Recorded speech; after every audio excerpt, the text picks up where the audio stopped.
Nicosia, the capital city of Cyprus, the center of the bitter struggle between Greek and Turk, is engulfed in war. The fighting has now lasted since 5 o'clock yesterday morning.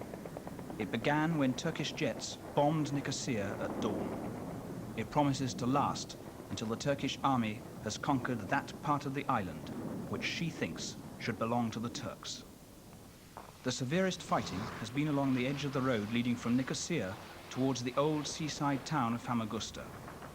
It is along this road, this line, that Turkey could draw the southern boundary of what would virtually be a new state of Turkish Cyprus. The battle for Cyprus, which is now underway, did not come as a surprise here. From the moment when the Turks invaded, it was clear that neither they nor the Turkish community here were prepared to settle for anything less than that which they now want. And that is clearly the absolute control by the Turks of their own lives on this island, separate and free from any necessity of contact with the Greek community. This battle seems like the culmination, the inevitable struggle between two sides who've been in conflict now for 10 years. 10 years in which the struggle and the conflict has got steadily worse. The town of Lanaka, on the south of the island, 2 days ago. The Turkish quarter is deserted of men. Lanaka, like scores of other small towns in the island, has for the last 10 years been dominated by the Greeks. When the Turks invaded the island at the other end, the men here were taken away as prisoners and hostages. The women and children remained where they were, uncertain and uneasy. A mile away from the Turkish quarter, Lanaka High School has become a prisoner of war camp. The Greeks rounded up 700 Turkish men. They've been here nearly 3 weeks. They are not ill-treated. They have fresh water to drink and in which to wash. They have food, not much, but enough. There is little to do. They're overcrowded and they're bored. They're allowed neither radios nor newspapers. More important than the boredom of prison is the fact that these Turkish men are, and for a long time have been, united against the Greeks. It is that feeling, the sense of oppression that these men express, which made them see in the invasion of the Turks the arrival of saviors from the motherland.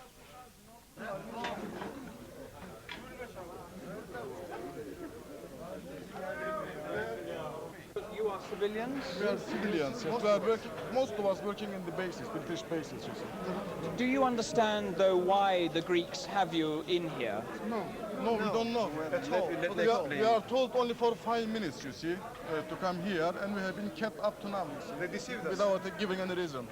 Can we go over here to the right? Yes, when we first were taken here by the Greeks, we were told that we would only sign a paper and turn over to our homes in 5 minutes. But then we have understood that we are being kept here as hostages, and we don't know what will become to us, in future. And our future, I think, all depends on the Geneva talks, and all the people here are worrying about what will come out of the Geneva talks. The problem is not going back to our families.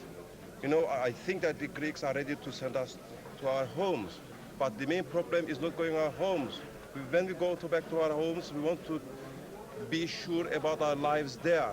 We want guarantee to United Nations, guarantee to Greek government, and guarantee to Turkish government. You see, we are here in a way under the custody of United Nations. You see, they have given us this guarantee, and we take their words. But we don't know what will happen to us if we go back to our home without any guarantee. You sound as if you feel safer here than back in your homes. Yes, that's the main problem. What do you feel now towards the Greeks? Well, that's quite a political question. You see, how can a man who were shelled by his enemies can feel? You see, we feel the same towards them. What do they expect? Let me explain this. What do the Greeks expect us to feel about them? It's much better if you go and ask them, you see. We mistrust. And that's the main problem of the Cyprus problem, mistrust among the two communities. Do you feel fear at the moment? Of course. Yeah, of course. Not fear, but we are worried, you see. What will become? Are they going to kill us or let them come and kill us? We don't bloody care, you see. But mostly we fear about our families, about our children. If the Turkish authorities said we're going to go into a partitioned Cyprus and you are going to move to the north into our area, would people here want to do that? That is a political question, but I can tell you that anybody here feels secure under only Turkish administration. And if that is so, there will not be hesitation to go. Is that generally true? Is that true of you? We think so. Yes, that's what we feel. That you would actually uproot and move across the island if necessary? Matter of security. If we are going to feel more secure in northern parts, we will not hesitate to go there. Would you? The green line in Nicosia, just before the fighting broke out. That buffer between Greek and Turk in Cyprus, where Greek has faced Turk in hostility for 10 years. It is the symbol and the reality of their struggle. The division between Greek and Turk on Cyprus has not merely been of emotion. It has existed for 10 years at every level. The Greeks, the majority, are not allowed to enter the Turkish quarter of Nicosia. They have nothing but the most superficial contact with their fellow islanders. The Greeks are, man for man, richer. They control most of the economy. They speak their own Greek language. They have their own papers, their own radio and television. They are educated in a separate system. They worship a different God. Most of them believe that history ordains that Cyprus is theirs. Most of them believe that one day Cyprus should be reunited with the motherland Greece. The two communities have been separated for 10 years at every administrative level. No constitution has sanctioned it. The Turks believe that the Greeks despise them and treat them as second-class citizens. To what extent that is true is of little moment. What has mattered for 10 years and what matters now is that the Turks believe they've been oppressed. Do you feel that since 1960, since independence, that things, or 64, things had been getting gradually worse? Yes, gradually. I mean, gradually they tried to grab the whole administration, the whole economic life, and they did, and they made as a Greek Cyprus country. I mean, you know. Have you felt an oppressed minority in this Yes, country? very much so. It was a silent unhappiness, and gradually Turkish community was hopeless, and many people left for Australia to England. Now everything is changed, and those people who left Cyprus went to Australia, England, they're trying to come back now, settle for a home. You see, it is a matter of home. You sound as if you believe that the two communities have to go forward separately from Separately now. Now, we tried to be friendly, I mean, for many years, you see. I think we failed. We couldn't do it, you see. And now we think that if we separate two different geographical, administration, perhaps like the other countries, I mean, for our own interest, we can be more friendly, more realistic, I think. Because joint administration has already been tried, and bitter experiences showed that it has been rendered unworkable. It will never work. So we want an autonomous administration. We want to be ruled by ourselves, independently of the Greek side. The matter is culture. The culture is important.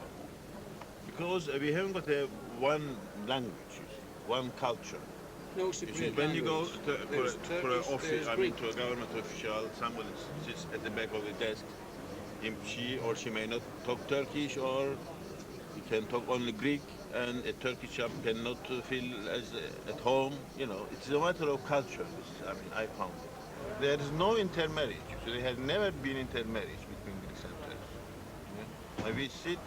We live intermingle, but we never married each other. I think this is very important. So, I mean, there is not a Cyprus nation. And the other important thing, you see, we have two different fatherlands, you see. We belong somewhere else, you see. We are not like other people that they have no motherland. This is very important. Do you feel a much stronger attachment to Turkey than you do to Cyprus? Yes, much more, you see, much more. You see, I have been, you see, all over the world for through my life. And now, only now I feel that, I mean, this country belongs to Turkish. Now I feel that I have a homeland. First time in my life. Why do you feel that now? Because Turkish Army intervened, and now we think it's the beginning of the, you know, happiness and freedom, and we return back where we are owned. You see. A sense of joy in the Turkish community. Yes, is there yes, now? very much so, very much so. People feel more secure now, because with the arrival of the Turkish army here, all that fear, all that doubts, and all that mistrust is gone, I think. And the people, the Turkish population, feel more safe, secure, because the Turkish army is there to protect them. Now, if under the new arrangement that were to come, you were asked to move from your village into Turkish sector of the country, into geographical area controlled by Turkey, what would your reaction be to that? Oh, we don't know yet about that. We would like to move on to this side, to the Turkish side. You would like to move? You wouldn't mind leaving your homes and your... No, we wouldn't like, because we won't be happy when we live there. We'll be more happy and more safe when we live on this side. I can say that as a doctor who knows every part of the villages and country, everybody will be happy to move from their village and come and settle in a secure under the Turkish administration.